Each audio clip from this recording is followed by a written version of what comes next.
Hello. In the previous video we have seen an example of decorator pattern, of dynamic decorator pattern, and how it can be helpful for open-close principle. And in this video I would like to talk about what is called static decorator, and it also can be helpful in situation when we want to conform to open-close principle. So here, as before, I've got two classes, dog and cat, and now additionally I take names of those animals. Here I've got constructors, and as before I've got speak function. I pass an animal, and I create here animals Charlie and Tom, which are dog and cat respectively, and I call speak function. And here I've got concept, C++20 concept, it's available in C++20. But if you want to compile it in previous version, just remove this concept and replace speakable by type name or class. And so I define this concept, and it requires some type to have method speak. So type is speakable if it has method speak. And here I pass it.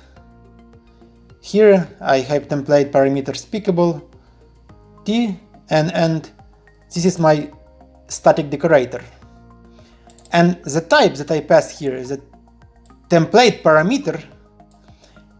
Note that I am inheriting from that template parameter. So speakable decorator inherits from some speakable type that is passed, and it here decorates the speak function of that type. So we print decorated, and then we call speak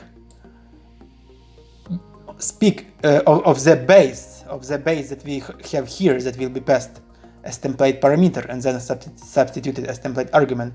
And here I've got a constructor of speakable decorator, and that constructor uses variadic templates. So here I may have n template parameters, so I will have n arguments in this function. So it could be 0, it could be 1, or it could be more.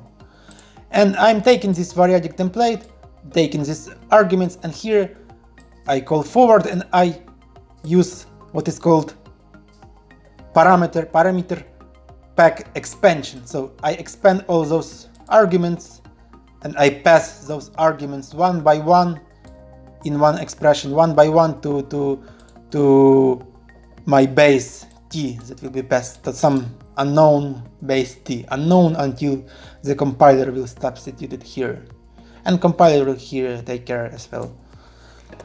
So in this case, this t will be dog. In the first case, I will inherit from dog, and here I will call base dog, and in this case I will inherit from cat, and will also initialize my base cat with arguments that I've got here.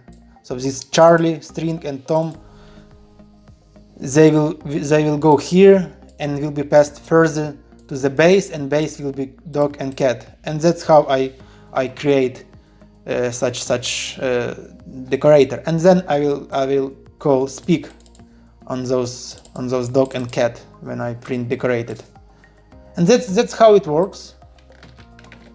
So let's compile.